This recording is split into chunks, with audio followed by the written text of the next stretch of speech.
Nous pouvons commencer ou... Très bien. C'est bon, on ne vous prend pas trop de... Merci, merci beaucoup. Mes chers collègues, pour continuer notre série d'auditions du jour, nous entendons maintenant Madame Lise Alter, directrice générale de l'Agence de l'innovation en santé. Monsieur Bonnel,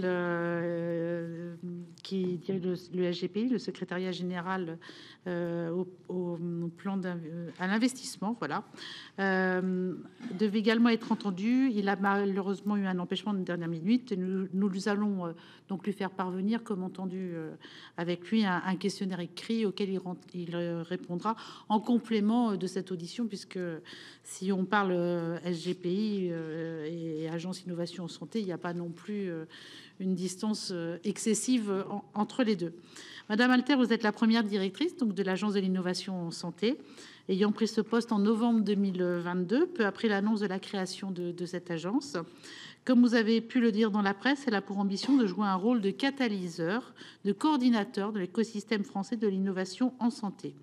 Votre action s'inscrit dans la droite ligne du plan France 2030, puisque vous contribuez et vous conseillez dans les choix et dans la stratégie à mettre en œuvre.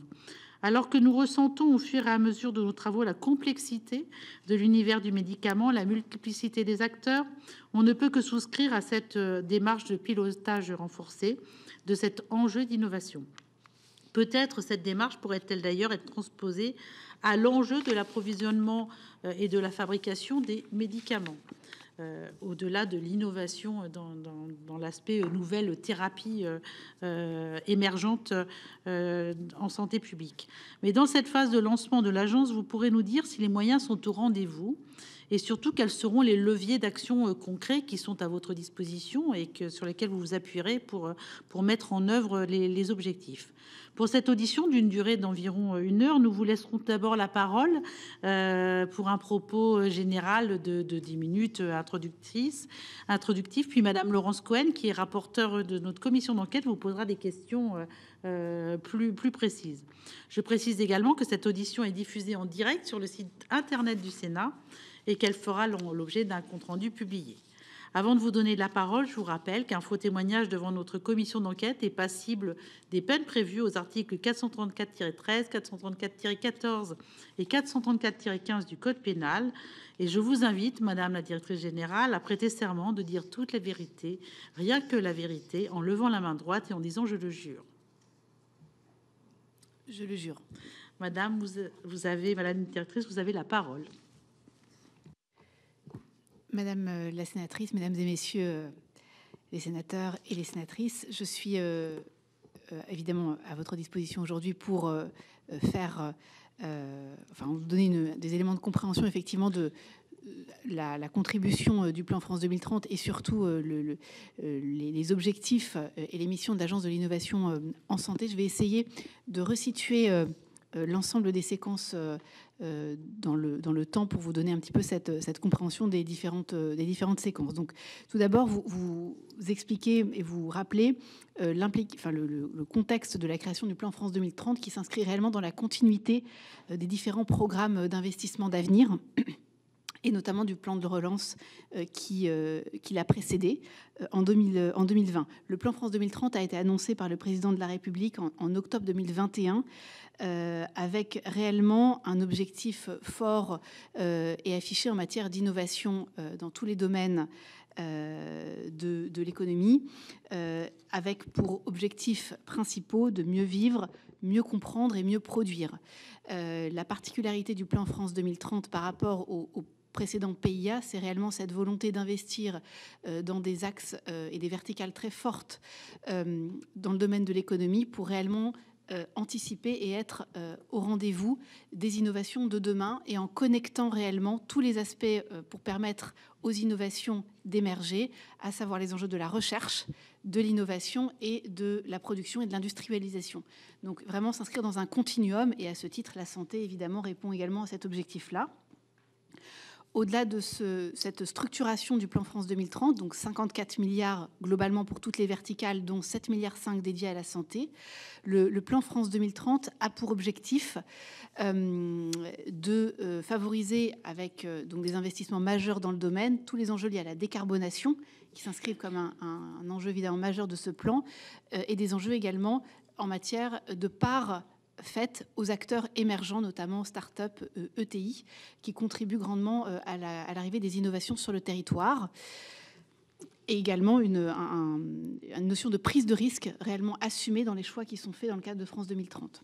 Donc peut-être pour resituer ces grandes dimensions. Dans le domaine de la santé, vous expliquez un petit peu la structuration du plan Innovation Santé France 2030 qui a été lancé donc, dans le même temps avec 7,5 milliards dédiés à la santé et des enjeux qui se résument autour de 3 grandes stratégies d'accélération et d'un plan. Une stratégie autour des biomédicaments et de la bioproduction. Alors pourquoi les biomédicaments et la bioproduction ? Je vais juste vous donner quelques chiffres qui sont assez emblématiques de la nécessité pour la France d'investir dans ce domaine. Aujourd'hui, nous sommes, en tout cas, quand le plan a été lancé, nous étions dépendants à 95% de nos importations en matière de biomédicaments, dans un contexte où ce sont des biomédicaments qui drivent de façon majeure l'innovation, avec plus de 50% des médicaments en développement qui concernent des biomédicaments. Et puis, à horizon 2025, on estime que 50% des médicaments dans le top 100 finalement des médicaments les plus prescrits concerneront un biomédicament. Ce que je veux dire par là, c'est qu'à travers donc cette stratégie d'accélération sur la bioproduction et les biomédicaments, on cherche à anticiper finalement des difficultés qui pourraient survenir dans les années qui viennent en matière notamment de structuration de la filière. Donc on connaît aujourd'hui des tensions en matière de produits de santé plus matures, mais on pourrait connaître de telles tensions à l'avenir. Il est important de les anticiper puisque ce sont vraiment des molécules qui demain seront totalement indispensables à l'ensemble de nos concitoyens.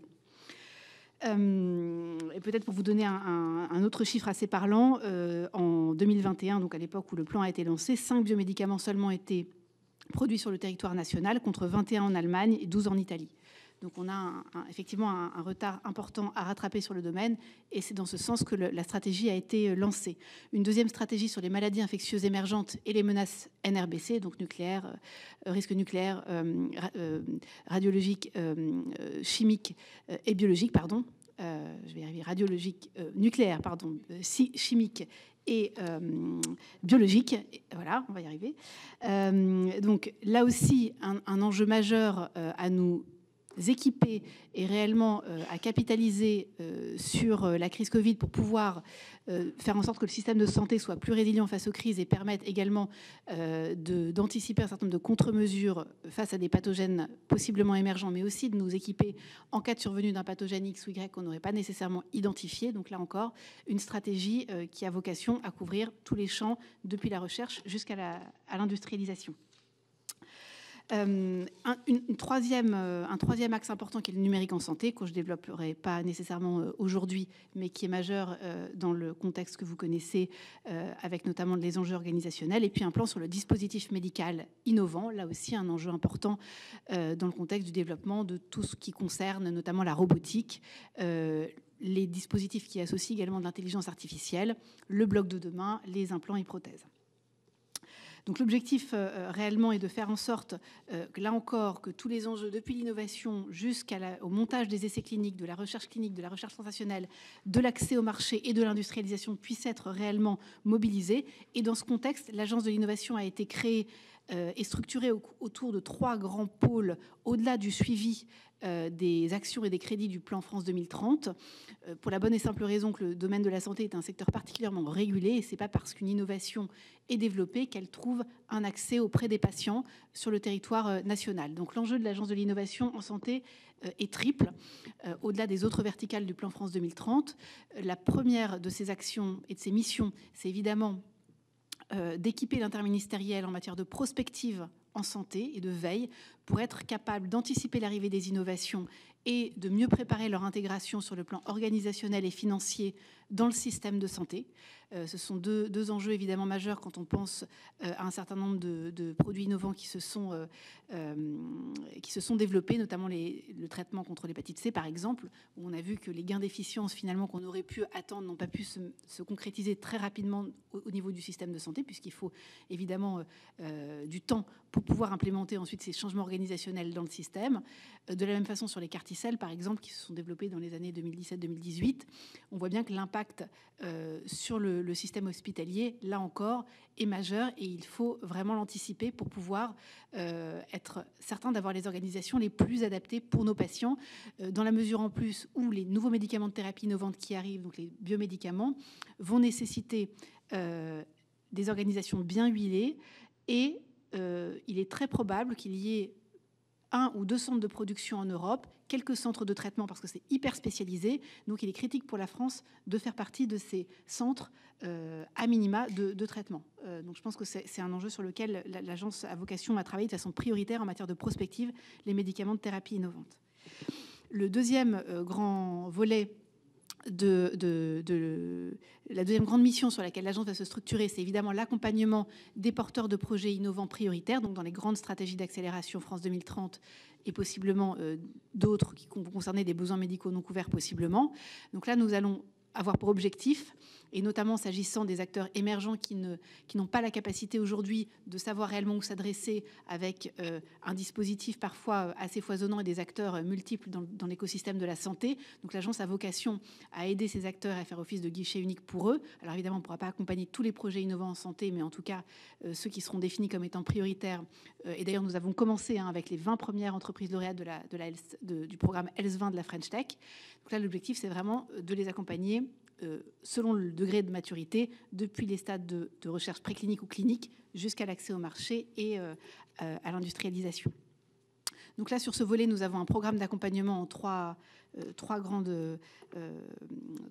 selon trois grands axes. Un axe accès prioritaire, justement, où nous négocions avec les autorités de santé des dispositifs de fast track pour gagner du temps dans les autorisations, notamment d'essais cliniques et ensuite autorisations réglementaires. Donc ça, c'est des choses que nous sommes en train de négocier, bien évidemment, sans préjuger, bien sûr, des évaluations et des autorisations qui seront faites, mais simplement pour réellement gagner du temps à chacune des étapes du développement pour favoriser l'accès à l'innovation.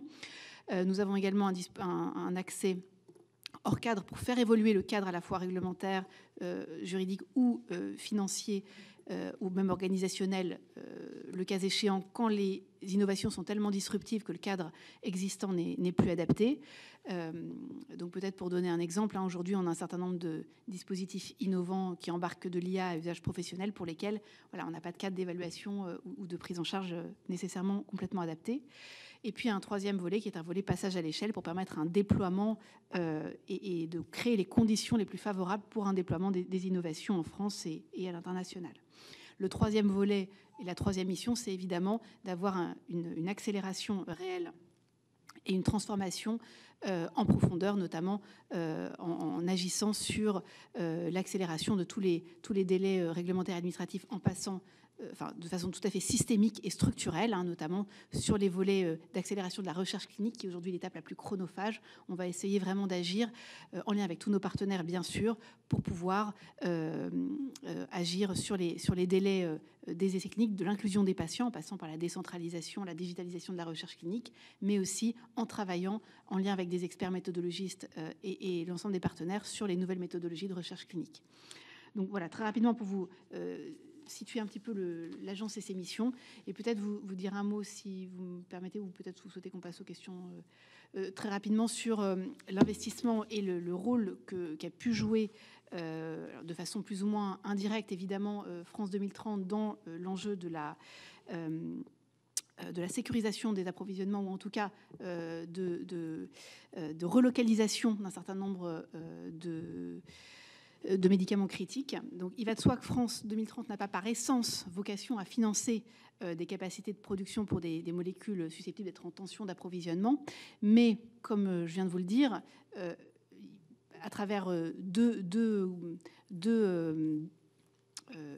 portes d'entrée, France 2030 peut indirectement être largement concernés par ces sujets. D'une part, lorsque on traite, que ce soit les sujets de la bioproduction ou les sujets des maladies infectieuses émergentes, les enjeux de l'industrialisation, il va de soi qu'on va résoudre un certain nombre de problématiques à venir qui pourraient se poser en matière notamment de filières et de sécurisation d'approvisionnement de produits innovants dans le futur. Parallèlement à ça, et dans le contexte de la crise Covid, un AAP Capacity, donc un appel à projet, a été lancé pour sécuriser un certain nombre d'approvisionnements en produits critiques. Donc le contexte de la crise Covid a évidemment largement pesé. Et dans ce contexte-là, un projet de relocalisation a été annoncé par le président de la République s'agissant du paracétamol, donc avec le financement de séquences qui va permettre donc de relocaliser le paracétamol. Voilà. Donc voilà peut-être pour vous indiquer cet appel à projet donc, qui a été lancé pendant la crise Covid. Et donc au total, 13 projets de réindustrialisation ou de modernisation concernant notamment corticoïdes, analgésiques, anesthésiques, antibiotiques, paracétamol et autres principes actifs ont pu être financés avec 146 millions d'euros d'aide. Donc évidemment, il y avait un contexte Covid très particulier.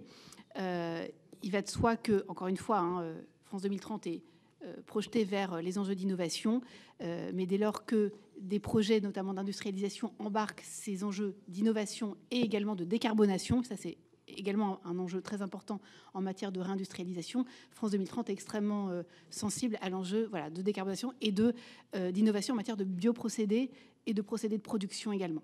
Donc voilà les deux angles par lesquels peut-être ce sujet peut être considéré.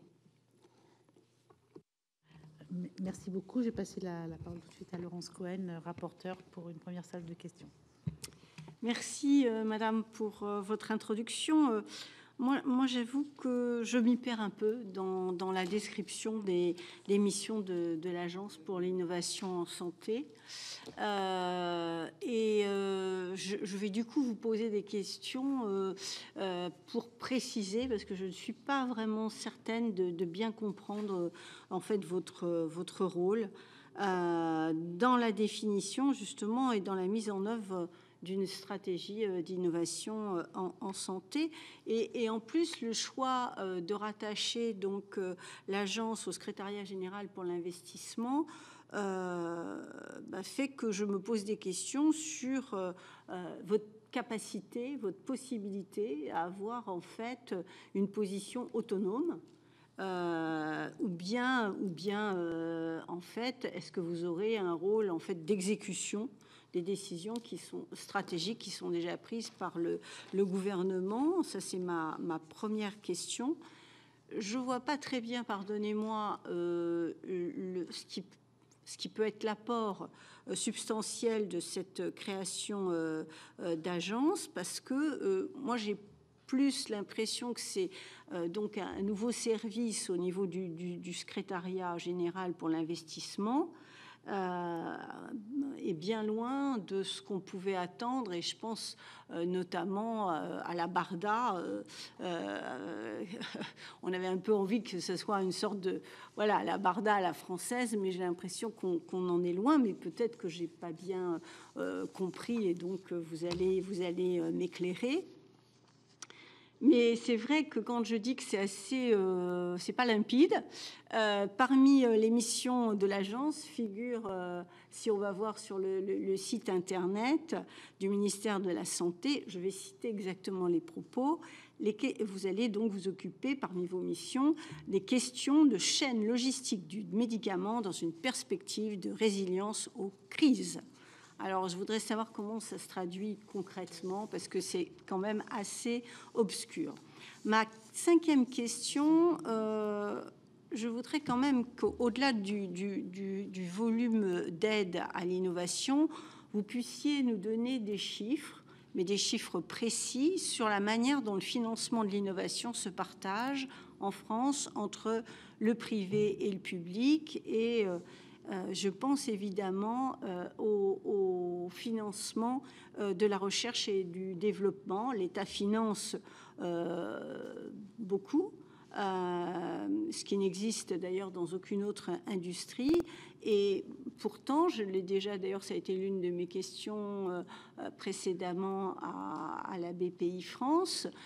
Pourtant, on n'a pas on n'a pas les retombées qu'on attendrait de ce financement important public. Donc, on n'a pas le sentiment que les résultats soient à la hauteur des besoins des patients, et notamment au niveau des médicaments innovants lorsqu'ils sont mis sur le marché. Ma sixième question, c'est que dans nos travaux, dans nos auditions, il y a souvent mis en opposition les médicaments dits matures aux médicaments innovants. Et je voudrais savoir si les sujets d'innovation et d'accès aux médicaments matures sont clairement délimités. Quels sont les projets qui seront ou seraient financés par le plan Innovation Santé 2030 et donc qui pourraient contribuer directement ou indirectement à prévenir ou résoudre les pénuries de médicaments. Et en fait, ce que j'ai aussi envie de vous demander, on l'a vu d'ailleurs, je crois, quand on est allé visiter EuroAPI, c'est que quand on parle d'innovation, il y a effectivement les médicaments innovants, ça, il n'y a pas de, j'allais dire, il n'y a pas de sujet, je vous ai posé un certain nombre de questions, mais il y a aussi les procédés de fabrication. Et ces procédés de fabrication peuvent être innovants. Et nous, ce qui nous a été dit, quand nous sommes allés à EuroAPI notamment, mais pas que là, avec la présidente, c'est que finalement, cette recherche en termes de nouveaux processus de fabrication, et ces nouveaux processus de fabrication ne sont pas pris en compte à la mesure de l'innovation qu'ils peuvent entraîner. Donc, j'aimerais vous entendre sur cette question, parce que du coup, c'est extrêmement important de réfléchir de cette façon-là, parce que ça peut avoir des incidences très positives sur les médicaments dits matures. Et donc, c'est vraiment ça qui est... on oppose donc médicaments innovants, médicaments nature, et là, on voit bien que si on a ce regard-là, ça rebooste, si je puis m'exprimer ainsi, les médicaments dits matures. Et bien, toute dernière question, c'est ce que vous avez dit à la fin de votre propos liminaire. Vous avez effectivement dit que même si ce n'était pas votre rôle premier, vous aviez évidemment une intervention possible, en tout cas, par rapport à ce que porte la France aujourd'hui en matière donc de nécessité de réindustrialisation. Et effectivement, quand on pense à réindustrialiser la France, on pense immédiatement au fait qu'il n'y ait aucune fermeture d'usine et pour pouvoir préserver la production de médicaments en France. Et du coup, est-ce que vous avez été sollicité ou est-ce que vous vous êtes senti responsable devant intervenir pour éviter la fermeture du site de production de principes actifs à Calais, l'entreprise Syntexim, qui a été placée en liquidation judiciaire le 3 mai dernier, et d'ailleurs pour laquelle nous avons reçu ici même la semaine dernière le PDG. Et l'annexe à cette question, c'est, je pense que il y a sur le territoire français en cours une quarantaine de projets de relocalisation de principes actifs, et j'aimerais bien savoir combien parmi ces projets disposent d'aides publiques à l'implantation, sous une forme ou sous une autre, notamment en termes de soutien public, et quels sont les projets que vous pouvez ou vous avez prévu d'accompagner. Je vous remercie par avance. Merci beaucoup. Je vais donc prendre les questions les unes après les autres. Peut-être pour vous répondre sur la capacité de l'agence à atteindre les objectifs fixés et sa capacité et l'origine de son rattachement au secrétariat général pour l'investissement. Donc, il va de soi que l'agence est un objet nouveau. Donc, elle a été rattachée pour son lancement au secrétariat général pour l'investissement, tout simplement parce que c'est une structure interministérielle. Donc, c'était l'objectif de ce rattachement. Donc, la lettre de mission de l'agence est une lettre de mission de la Première ministre. Et l'agence a des liens forts. Et elle rapporte à travers le comité de suivi France 2030 au ministre de la Santé et de la Prévention, de la Recherche et de l'Enseignement supérieur et de l'Industrie. Pourquoi ? Tout simplement parce que l'innovation en santé aujourd'hui ne peut pas être traitée comme vous le disiez très justement, selon un seul angle. Et il est important de connecter les enjeux de la recherche, du soin et de l'industrie. Donc je pense que ça, c'est l'origine et la raison pour laquelle ce rattachement a été envisagé. Dans la lettre de mission de l'agence, il est effectivement mentionné que des réflexions pourraient avoir lieu sur le statut juridique de l'agence. Donc, les choses vont être amenées à être réfléchies et c'est une question qui se posera dans un second temps. Mais en tout cas, voilà, l'agence aujourd'hui, son assise au niveau du secrétariat général pour l'investissement, je pense, est tout à fait justifiée par cet enjeu à respecter une certaine forme d'interministérialité et de connexion entre les différents aspects. Je pense qu'au contraire, c'est une aide et un élément précieux aujourd'hui dans les missions et les objectifs de l'agence pour répondre aux enjeux d'accès à l'innovation. Alors, vous mentionniez le sujet de la BARDA. Effectivement, il a été envisagé à un moment lors de la préfiguration de l'agence qu'elle pourrait remplir ce rôle. Aujourd'hui, l'agence est une petite structure. Nous sommes 15 personnes. Donc, je pense que, en tout cas, ce qui a été envisagé pour le lancement de l'agence, encore une fois, et ce que je dis là n'impacte pas nécessairement les décisions qui pourraient être prises ultérieurement, mais en tout cas, à ce stade, l'agence, effectivement, doit s'asseoir sur cet ancrage au sein du SGPI, avec donc cette mission de piloter le plan Innovation Santé France 2030, et elle est orientée autour de 3 pôles, encore une fois, avec 3 missions prioritaires: prospective, accélération et accompagnement, tout simplement parce qu'il fallait bien prioriser, je pense aussi, les missions de cette agence, avec cet enjeu vraiment d'accélérer tous les points de blocage qui sont remontés de façon très forte par l'écosystème. Et il y a un besoin important d'accompagnement des acteurs de l'innovation. Et aujourd'hui, les acteurs qui drivent l'innovation en matière de santé, c'est essentiellement des acteurs émergents, des startups, des ETI, des PME, qu'il faut vraiment accompagner pour permettre vraiment, non seulement aux innovations issues de la recherche française de se développer, mais de rester sur le territoire et de croître et de donner accès aux innovations aux Français. Donc, c'est vraiment le parti pris qui a été pris. Il ne faut pas oublier quand même, peut-être pour nuancer un petit peu le propos sur BARDA, qu'à travers la stratégie d'accélération sur les maladies infectieuses émergentes et les menaces NRBC, on est quand même en lien étroit avec la défense. Et c'est une stratégie qu'on traite aussi sous cet angle-là. Par ailleurs, l'agence est en lien étroit avec HERA, puisque nous sommes... donc, à travers évidemment les enjeux notamment liés aux maladies infectieuses émergentes, mais pas que, nous sommes en train d'essayer de construire une collaboration. Donc, les choses ne sont pas faites, bien évidemment, les choses se construisent, mais l'agence sera un interlocuteur évidemment privilégié de HERA. Je ne sais pas si j'ai répondu à votre question ou si vous souhaitez peut-être réagir. Très bien. La deuxième question concernait, je crois, la question de la lettre de mission et de la mention du circuit logistique des dispositifs médicaux et des médicaments.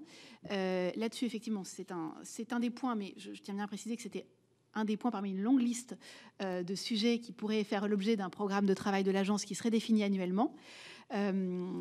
Parmi d'autres sujets, notamment la contribution de l'innovation à la mise en place d'une politique de prévention ambitieuse. Donc voilà, il y a d'autres sujets vraiment très vastes sur lesquels l'agence doit là aussi construire sa feuille de route. Donc c'est un travail qu'on est en train de mener. Donc ça, c'est tout à fait en cours, puisque notre feuille de route, nous sommes en train de la rédiger, de la construire et surtout de la confronter aux acteurs de terrain, puisque nous faisons actuellement un tour de France de l'innovation en santé. Donc c'est un travail qui se poursuit. Je pense que cette question de la compétence de l'agence en matière de chaîne logistique du médicament dans une perspective de résilience face aux crises, elle doit aussi se construire, et c'est la raison pour laquelle on est en train évidemment d'y réfléchir, en regard avec les différentes missions qui sont lancées aujourd'hui, notamment sur la création d'une direction de crise au ministère de la Santé, avec les réorganisations possibles, en tout cas les missions, notamment la mission Ricordo sur la la structuration du ministère de la Santé et de ses différentes directions. Parce que, encore une fois, je pense qu'il ne faudrait pas dupliquer ou qu'il y ait un certain nombre de missions qui soient concurrentes ou qui ne s'articulent pas correctement. Donc je pense qu'il est important de savoir et de construire cette mission possible de l'agence en lien avec, ou en tout cas dans la poursuite des conclusions de ces missions. Moi, j'y suis assez sensible et j'aimerais qu'on ait vraiment une bonne articulation. D'ailleurs, j'ai été auditionnée par ces deux missions, donc c'est des sujets qu'on a pu aborder, mais il est important qu'on les travaille de façon beaucoup plus précise dès lors que les conclusions des missions auront été rendues. En tout cas, dans tous les cas, il va de soi que le circuit logistique du médicament et du DM, qu'est-ce que ça veut dire? Ça veut dire aussi que l'agence a la vocation, dans tous les cas, à s'intéresser à l'ensemble de la chaîne de valeur pour la diffusion et le développement des innovations. Donc, dans tous les cas, c'est des sujets qu'on va devoir traiter avec l'ensemble des partenaires. En l'occurrence, sur le circuit logistique, il y a évidemment d'autres acteurs que nous qui agissent, le ministère de la Santé, SPF, les grossistes répartiteurs, les pharmacies d'officine. Donc, l'agence ne pourra pas traiter seule ce sujet-là, mais si elle devait le faire, en tout cas, elle devra évidemment le faire avec l'ensemble des acteurs concernés. Et puis, un élément aussi important sur cet enjeu de résilience face aux crises et de circuit logistique du médicament et du DM, il y aura un enjeu nécessairement européen à traiter aussi avec HERA. Donc je pense que voilà, on va poursuivre les travaux sur le sujet, mais c'est pas évidemment possible de le faire sans avoir un certain nombre de variables un peu mieux définies dans l'équation. Donc voilà pour le sujet du circuit logistique. Vous m'avez interrogé également sur la part des financements publics et privés dans les investissements réalisés dans le cadre de France 2030. Donc je vais peut-être effectivement vous donner quelques grands ordres de grandeur sur la composition notamment des 7,5 milliards dédiés à la santé. Donc au-delà des différents appels à projets et des grandes stratégies d'accélération qui représentent chacune des 3 stratégies d'accélération représentant entre 600 millions et 800 millions d'euros avec là encore une part recherche, innovation et industrialisation. Il y a 1,2 milliard d'euros qui sont dédiés à la recherche biomédicale. Entre 1,2 et 1,5 même milliards d'euros dédiés à la recherche biomédicale. On annonçait d'ailleurs aujourd'hui les lauréats des AMI et AAP sur les IHU et les bioclusters. Donc il y a des investissements évidemment majeurs sur ces politiques de site en matière de recherche biomédicale, et y compris sur ces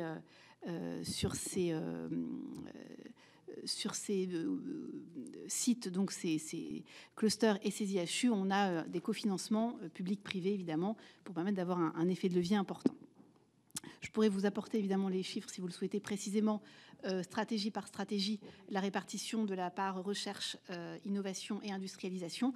En tout cas, encore une fois, je pense que c'est un objectif du plan France 2030, c'est d'avoir une vision très équilibrée des financements sur les 3 composantes qui sont majeures. Et vous citiez les bioprocédés, alors je suis désolée si je n'ai pas été suffisamment claire, mais sur notamment tout ce qui concerne la bioproduction, il va de soi que les financements sont de façon très très importante investis sur les bioprocédés et les innovations en matière de procédés. C'est critique dans le domaine de la bioproduction, notamment pour mettre en place toutes ces plateformes qui, au-delà de produire 1 ou 2 biomédicaments, permettront d'avoir une capacité de produire tout un panel justement de biomédicaments sur la base de procédés très particuliers. Donc c'est bien évidemment le cas, et l'appel à projet est vraiment rédigé ainsi. Donc on a bien ce sujet-là en tête.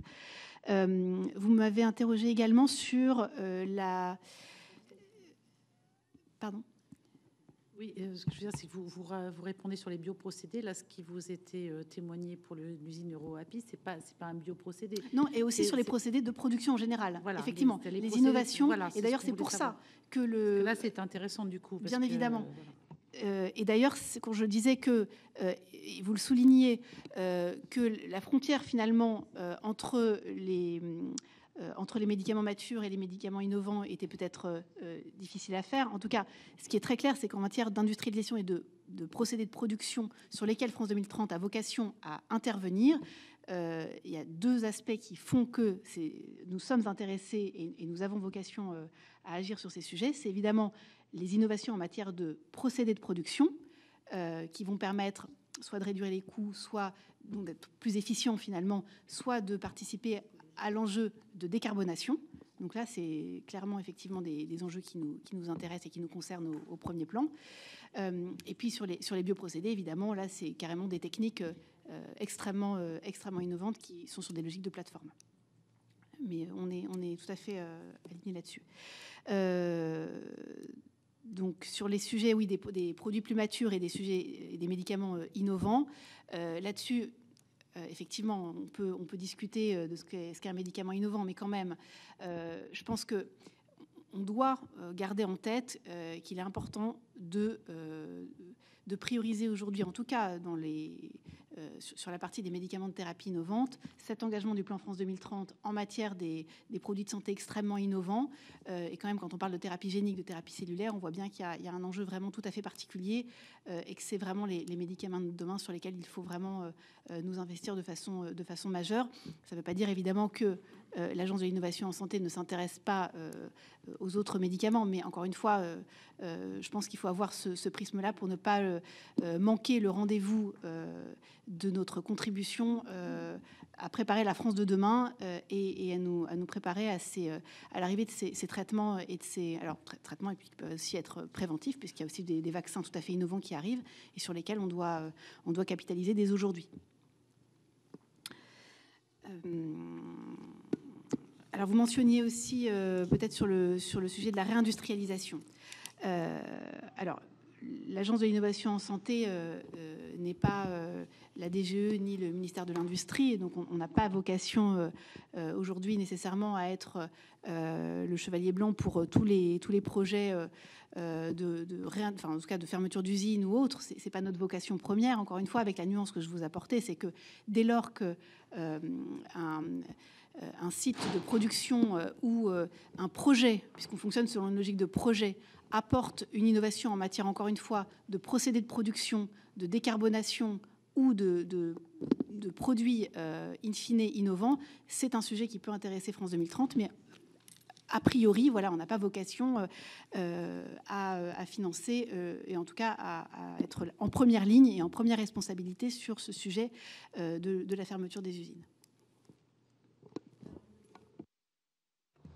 Pardonnez-moi, et du coup, en lien quand même, je vous interrogeais sur les 42 projets de relocalisation des principes actifs pour savoir finalement quels sont les accompagnements, quels sont les projets qui sont accompagnés par l'Agence d'innovation, parce que là c'est important, et par les crédits du plan France 2030. Alors donc vous aviez mentionné EuroAPI tout à l'heure, donc effectivement ça c'est un sujet qui est en cours d'instruction dans le cadre d'un PIEC, projet européen.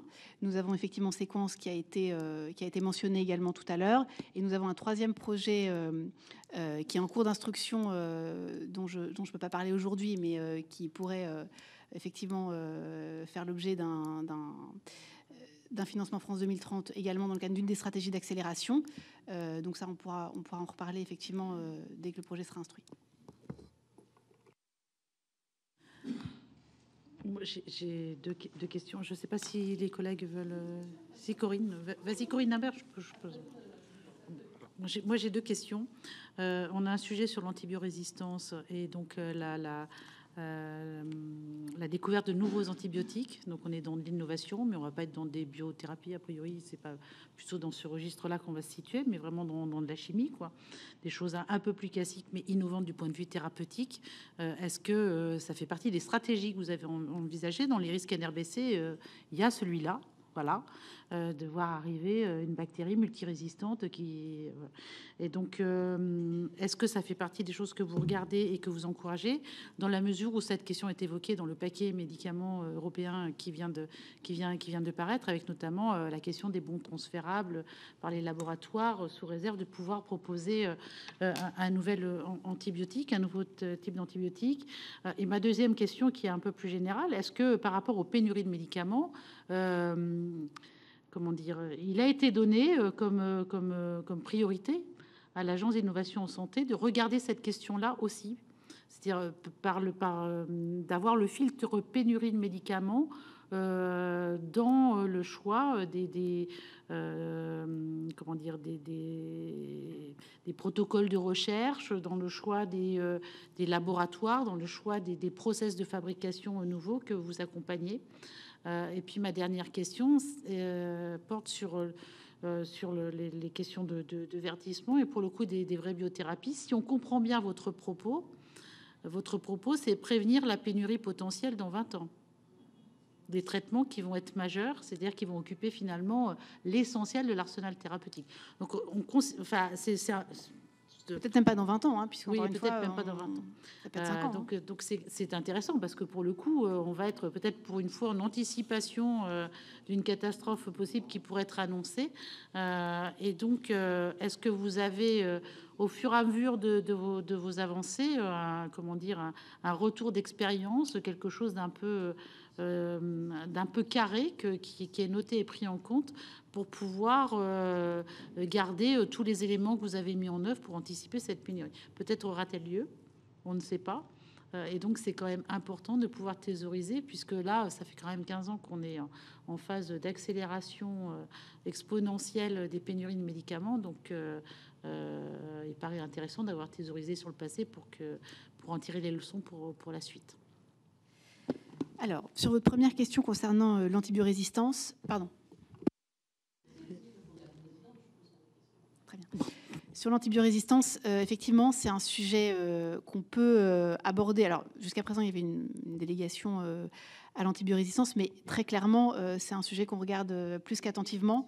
Voilà, et qu'on regarde plus qu'attentivement, bien évidemment. Et d'ailleurs, voilà, il y a un certain nombre de projets sur lesquels on est très investi, notamment je pense à des entreprises qui mobilisent des phages, hein, comme des alternatives à aux antibiotiques, pardon. Donc oui, c'est un sujet qui est majeur et pour le coup sur lequel l'agence compte bien effectivement s'investir et capitaliser, très très clair. Et on va l'aborder à travers, vous le mentionniez, hein, les menaces NRBC, les maladies infectieuses émergentes d'une certaine façon. Sur l'enjeu des pénuries, alors c'est pas mentionné comme ça dans ma lettre de mission, hein, donc évidemment, je suis à titre personnel très sensible aux enjeux des pénuries. Comment ne pas l'être quand on est médecin, mais non, aujourd'hui c'est pas la priorité qui a été donnée. En tout cas, l'angle exactement, c'est pas l'angle sur lequel on m'a demandé de construire la feuille de route de l'agence. Il va de soi que dès lors qu'on peut le traiter, enfin, je veux dire, on n'est pas aveugle et quand on fait de l'interministériel, on a nécessairement cette finesse d'appréciation aussi. C'est-à-dire que dès lors qu'on va financer des projets de réindustrialisation et que ces projets vont pouvoir embarquer à la fois des enjeux d'innovation, avec encore une fois des procédés ou bioprocédés innovants et qui vont permettre aussi, à travers ces procédés-là, de relocaliser un certain nombre de molécules. Je pense qu'il ne faut pas oublier aussi qu'il y a des projets mixtes qui existent, hein. Donc voilà, moi je pense qu'il peut y avoir on va pas dire des éléments collatéraux, mais en tout cas, ils seront positifs, mais vertueux, voilà, qui permettront, à travers tout ce qu'on va engendrer comme cercle vertueux justement en matière d'industrialisation et de capacité à permettre de rendre la France plus attractive pour le préparer l'avenir, je pense que d'une certaine façon, on va répondre aussi aux enjeux d'aujourd'hui. Donc c'est pas parce qu'on prépare l'avenir, et j'entends bien votre point de dire peut-être qu'on est un peu, effectivement, on prépare les pénuries de demain en agissant sur les bioprocédés et la bioproduction. Oui, j'entends bien. Et sans se préoccuper des enjeux d'aujourd'hui, je pense que c'est pas incompatible du tout. Et c'est bien quand même qu'une structure au sein justement de l'État puisse avoir cette capacité d'anticipation. Parce que malheureusement, les mêmes causes produisant les mêmes conséquences, effectivement, on pourrait se retrouver dans une situation aussi grave, sinon pire, puisqu'aujourd'hui, on a des tensions d'approvisionnement, c'est très clair, mais il ne faudrait pas qu'on prive nos patients de demain à des médicaments de thérapie innovantes qui, je le rappelle, la difficulté pour les médicaments de thérapie innovantes, c'est quelques centres de production et quelques centres de soins. On ne pourra pas avoir des usines partout. Et il faut que les équipes soient bien formées. Donc, je pense que c'est important de conserver ce prisme-là et cette grande priorité. Et je pense aussi que ce n'est pas incompatible avec des projets mixtes qui puissent embarquer les deux composantes. Et pardon, sur le verdissement, j'ai oublié votre question, mais en tout cas, clairement, oui, l'enjeu de décarbonation, il est effectivement récurrent et inscrit dans chacun des appels à projets France 2030, et c'est un enjeu évidemment majeur. Corinne Imbert. Merci Madame la Présidente, merci Madame pour votre éclairage. Je vous avouerai que j'ai essayé de m'accrocher à vos propos et à tout ce que vous nous avez expliqué depuis tout à l'heure, et j'ai un petit peu de mal à me projeter. Alors bien sûr, thérapie génie, thérapie cellulaire, les enjeux de demain, l'innovation, etc., on ne peut qu'être d'accord. Et l'ambition affichée de France 2030, donner un temps d'avance à la France, évidemment, bien sûr, oui, pourquoi pas, on est tous partants. Mais aujourd'hui, on est confronté à une réalité où j'ai plutôt l'impression qu'on a pris un temps de retard, si vous voulez. Et c'est bien le sujet de cette commission d'enquête. Donc, j'ai entendu ce que la présidente a rappelé, sur lequel vous avez répondu, sur anticiper les ruptures éventuelles de demain. Moi, j'ai plusieurs questions qui me viennent. Et d'abord, une question financière. Vous avez dit tout à l'heure qu'il y avait eu 7,5 milliards dédiés à la santé. C'est pour quelle période, pendant combien de temps, et est-ce que vous avez une visibilité? J'ai compris, enfin pas tout, mais sur l'enjeu triple de l'agence, et notamment la question de l'interministériel. Vous avez cité la recherche, la santé, le ministère de l'Industrie, chapeauté par Bercy. En cas d'arbitrage, qui gagnera l'arbitrage? Vous avez parlé de projets prioritaires. Ce sont combien de projets prioritaires par an? Donc, c'est un lien avec à la fois les arbitrages, les moyens, enfin, comment on accompagne toutes ces structures.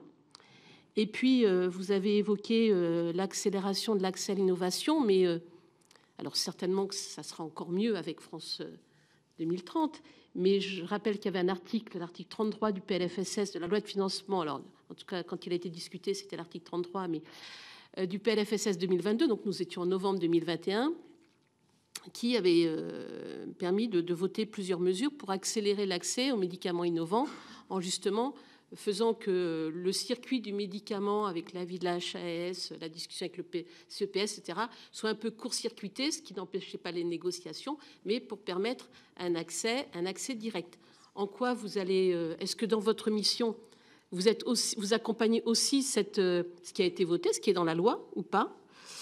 Et puis une interrogation, j'ai entendu dans les enjeux, accélérer réellement en profondeur... alors j'essaie de me relire tous les délais administratifs, notamment sur les recherches cliniques. Ma remarque, ce serait de dire attention à ne pas confondre vitesse et précipitation, peut-être. C'est-à-dire qu'à un moment donné, il ne faut pas que la sécurité des essais cliniques soit, comment dire, mise un petit... Comment? Oui, une variable d'ajustement pour montrer qu'on va plus vite, plus haut, plus fort. Non, mais on est en commission d'enquête, je préfère que quand c'est dit, c'est mieux. Voilà, donc je vous pose mes questions un petit peu, qui partent peut-être un petit peu dans tous les sens, mais voilà, au fil de votre intervention, voilà ce que j'ai noté.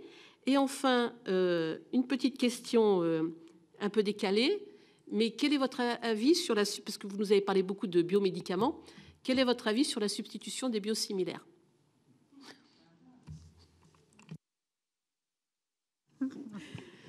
La dernière question est particulièrement intéressante. Très, très intéressant. Désolée si j'en oublie une. Au passage, n'hésitez pas à me rappeler à l'ordre. Les 7,5 milliards, donc vous souhaitiez que je vous explique la répartition, c'est ça, hein? Donc désolée si je n'ai pas été claire. Alors, attendez, je vais reprendre juste mes notes pour être sûre de ne pas vous dire de bêtises. Donc, on a 1,5 milliard pour renforcer la capacité de recherche biomédicale, hein. Donc, création... Pardon, horizon 2030. Oui, c'est 2030. 7 milliards et demi. Oui, jusqu'à 2030, tout à fait. Voilà, et donc réparti en 1,5 milliard pour la recherche biomédicale, 2,2 milliards sur les grandes stratégies d'accélération que je vous ai mentionnées, le plan DM innovant, 2 milliards pour accélérer la croissance des startups et l'innovation de rupture via un renforcement de l'investissement de BPI-France, et 1,3 milliard dédié au PIEC santé, donc les projets européens en santé. Et puis il y a 500 millions sur le soutien transverse à la maturation aux essais cliniques. Donc voilà la répartition Des 7,5 milliards. Sur les arbitrages et la mécanique de l'interministérialité, alors il n'y a pas de règle générale sur comment s'articulent les trois ministères et qui gagne quand les trois ne sont pas d'accord. Dans ce cas-là, il y a des réunions interministérielles qui sont organisées par Matignon, qui arbitre. Donc moi, je n'ai pas de capacité d'arbitrage au niveau de l'agence moi-même, mais je peux solliciter effectivement des réunions interministérielles, et dans ce cas-là, c'est à Matignon que les choses sont arbitrées. Au cas par cas, donc. Non, c'est pas Bercy, c'est Matignon. Donc ça, c'était le deuxième point. Sur les projets prioritaires, effectivement, donc l'agence, lorsqu'elle a été créée, enfin, elle a été envisagée, il était souhaité qu'elle soit finalement une forme de guichet unique pour tous les porteurs de projets innovants, et notamment toutes les entreprises et petites entreprises qui devraient être aiguillées pour permettre, voilà, encore une fois, de simplifier un petit peu leur démarche. Aujourd'hui, ça n'est pas possible, et l'agence ne fait pas office de guichet unique, tout simplement parce qu'on est 10-15 personnes et on n'a pas cette capacité à tout accompagner. C'est pour ça qu'on parle de projets innovants prioritaires. On met en place une démarche simplifiée en ligne où les projets, et encore une fois, je parle de projet parce qu'on n'accompagne pas une typologie d'entreprise, ni une grosse, ni une petite, ni nécessairement un porteur privé ou public, ou au niveau hospitalier ou ambulatoire. On fonctionne vraiment selon une logique de projet. Donc déjà, il faut que les porteurs de projets aient un besoin particulier d'accompagnement de l'agence. Donc on les invite à se faire connaître et à s'enregistrer sur cette démarche simplifiée. Et ensuite, on ne choisit pas les projets innovants qu'on va accompagner seuls, bien évidemment, mais avec nos partenaires, notamment les ministères et les agences sanitaires qui pourraient être mobilisés dans le cadre notamment de ces process accélérés qu'on est en train de travailler avec eux. Donc là, j'insiste bien sur le fait que ce n'est pas l'agence seule qui prend l'initiative de décider quels sont les projets prioritaires. C'est vraiment en interministériel et avec nos partenaires. Il va de soi que les grandes priorités du plan France 2030 font partie des éléments qu'on va prioriser dans l'accompagnement pour démarrer, puisque ce sont des priorités gouvernementales très clairement affichées sur lesquelles les ministères ont le souhait de se pencher de façon majeure. Donc je rappelle, biomédicaments, bioproduction, maladies infectieuses émergentes, numériques et DM innovants. Non. Alors ça, c'est aussi parce qu'on est jeune et que c'est compliqué d'envisager un nombre limité. Comment ? C'est ça. Et donc, on va aussi, comment dirais-je, voilà, structurer les choses. Pour l'instant, on accompagne 20 premières entreprises. On poursuivra l'accompagnement par les entreprises et les projets, du programme French Tech 2030, qui est en cours de structuration et pour laquelle les candidatures ont pu être déposées jusqu'à hier. Et puis ensuite, j'envisage une centaine de projets par an, mais peut-être que je pourrais être contredite. Voilà, c'est un petit peu en le faisant qu'on pourra vérifier si effectivement on atteint ces objectifs-là. Concernant l'article 33 du PLFSS et notamment tous les dispositifs d'accès précoce, alors je suis particulièrement sensible au fait que vous me posiez cette question, puisque dans mes précédentes fonctions, j'ai été directrice de l'évaluation et de l'accès à l'innovation à la Haute Autorité de Santé, et j'ai pu travailler sur notamment les dispositifs d'accès précoce aux médicaments, que ce soit donc en pré ou en post-AMM. Donc effectivement, c'est des dispositifs voilà, dont je connais la valeur, et c'est une très bonne chose qu'ils puissent être mis à disposition des patients en France. Alors tout n'est pas parfait, évidemment, et d'ailleurs on réfléchit actuellement aussi à des petits ajustements possibles de ces dispositifs, puisque voilà, c'est aussi en les voyant vivre sur le terrain qu'on peut les faire évoluer. En tout cas, l'agence a vocation à capitaliser sur ces dispositifs et pas à recréer ou réinventer la roue. Peut-être à voir comment ces dispositifs-là peuvent aussi servir de modèle d'une certaine façon sur d'autres champs, notamment le dispositif médical, où il y a des choses qui existent mais qui mériteraient peut-être d'être harmonisées ou réfléchies un peu différemment.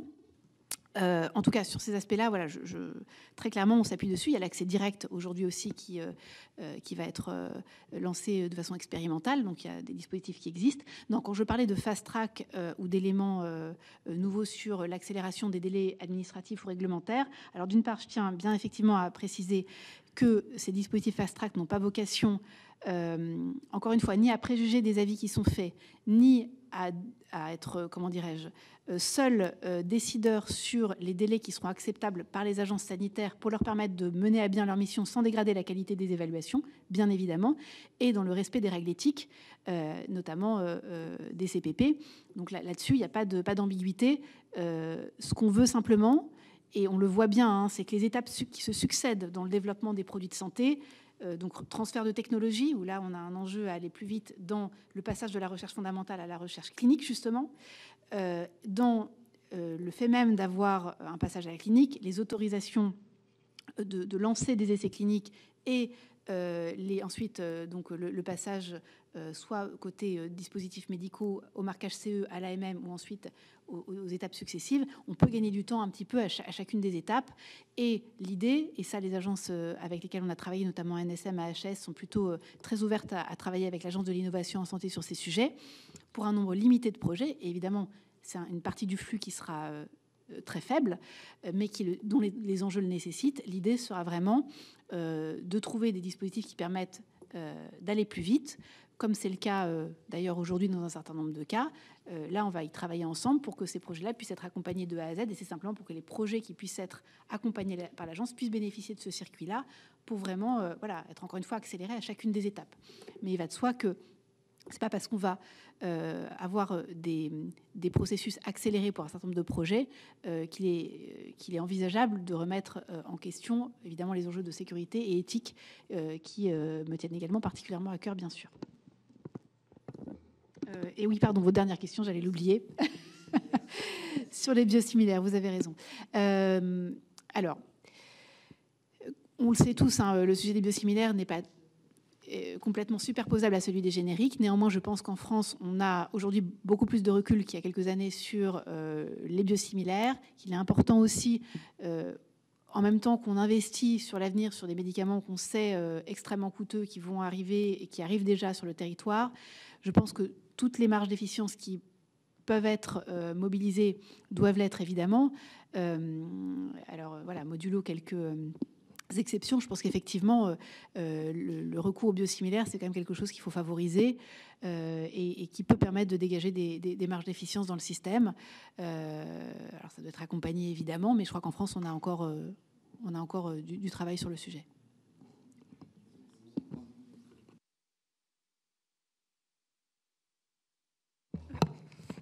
Bon, je trouve que vous avez fait œuvre de beaucoup comment dirais-je, de pédagogie pour nous essayer de bien montrer quel est le rôle de cette agence nouvellement créée. Mais très franchement, il y a quand même une maladie à la française qui est qu'à chaque fois qu'il y a un problème, on crée une commission, on crée une mission, on crée une structure. Et on a vu dans toutes nos auditions, si vous voulez, ça c'est très important. Alors effectivement, vous nous dites, mais c'est interministériel, il y aura un arbitrage de Matignon et au moins voilà. Mais franchement, la chose que j'ai envie de dire à cette étape-là, c'est qu'il y a besoin qu'il y ait un donneur d'ordre unique et que ce donneur d'ordre unique revienne aux politiques. Et que la décision, elle soit prise et que ça soit vraiment un pilote dans l'avion qui pilote les choses. Et multiplier les agences à tous les niveaux, je ne suis pas persuadée que ça simplifie et je ne suis absolument pas persuadée que ça fasse gagner du temps. Donc, c'est quand même au niveau énergie, ça absorbe beaucoup d'énergie. Et au niveau d'efficacité, après, bon, la vie le dira, mais il y a quand même un risque. Je me demande si finalement une petite start-up ou une petite PME qui a besoin de financement, si elle arrivera à trouver quel est le chemin à parcourir pour avoir le bon interlocuteur et la bonne personne qui va éventuellement financer tel projet. Vous allez nous donner la liste des projets et c'est très bien parce qu'on entend toujours les mêmes. Hein. Tous nos auditionnés, c'est C15 et EuroAPI. Mais il n'y a pas que C15 et EuroAPI. Hein. Donc voilà, Sur le je sujet me permets de faire cette réflexion parce que très franchement, par rapport aux auditions que nous avons eues, aux problèmes qui ont été évoqués, la solution millefeuille n'est pas toujours la meilleure, si je puis me permettre. Je peux répondre. J'entends parfaitement le point et je pense que c'était justement très clairement l'écueil à éviter quand l'agence a été créée, ça a été identifié et bien dit, de pas apparaître comme une couche supplémentaire dans le millefeuille. J'entends que ça paraît pas nécessairement intuitif. Et moi-même, quand j'ai pris le poste, je dois vous dire que voilà, je me suis aussi posé la question. Et plus je travaille dans le domaine, plus, et je vous le dis très sincèrement, plus je pense que réellement cette structure interministérielle un peu différente des autres, je pense, apporte quelque chose, je vous assure. Quand on voit le manque de communication parfois, parce que chacun a ses propres intérêts, son propre agenda, ses propres objectifs, et c'est naturel. L'agence a vraiment cette vocation, et aussi parce qu'elle abrite en son sein des profils extrêmement divers qui sont en capacité de comprendre tous ces enjeux. J'ai recruté des chercheurs, des data analystes, des gens qui viennent de fonds d'investissement, de l'industrie pharmaceutique. Moi-même, j'ai un profil un peu public-privé, et je vous assure que ça permet vraiment d'avoir une compréhension, une vision holistique et globale du sujet. C'est un petit peu comme dans la santé. Si on n'a pas un médecin généraliste qui prend en compte tous les enjeux de santé, on est à côté de la plaque. Je pense vraiment que dans le domaine de la santé et de l'innovation, si on n'a pas une vision interministérielle et holistique du sujet, on aura du mal à faire avancer les choses. C'est ma vision, évidemment. Je suis peut-être un peu biaisée en vous la partageant, mais je pense vraiment que ça a du sens. Et encore une fois, l'agence est une petite structure, donc on n'a pas vocation à dupliquer ce que font les autres. On est 15 personnes. Mais je crois vraiment que c'est aussi en faisant travailler les gens ensemble, en les mettant autour de la table, en créant des synergies, des partenariats, réellement, je pense que c'est grâce à ça qu'on va vraiment transformer, enfin j'en ai la certitude, qu'on va réussir à transformer l'état d'esprit général et réussir à faire évoluer les choses. En tout cas, c'est ma conviction. Par ailleurs, dans la lettre de mission de l'agence, il y a un certain nombre d'ouvertures possibles sur des simplifications qui peuvent être faites dans le paysage, notamment sanitaire. Donc je pense qu'on ne s'interdira pas aussi d'y réfléchir. Donc ça fait partie des missions, et si on identifie qu'il y a trop de superposition ou trop de duplication, ça sera aussi regardé, je pense, il ne faut pas l'oublier, c'est dans la lettre de mission de l'agence, donc elle n'a pas vocation qu'à venir en plus, mais elle a vocation aussi à avoir une réflexion générale et globale sur tout le paysage. En tout cas, j'espère vraiment qu'on y arrivera, mais je ferai tout pour. Donc y compris, on a bien entendu, sur l'innovation organisationnelle. Tout à fait, c'est majeur.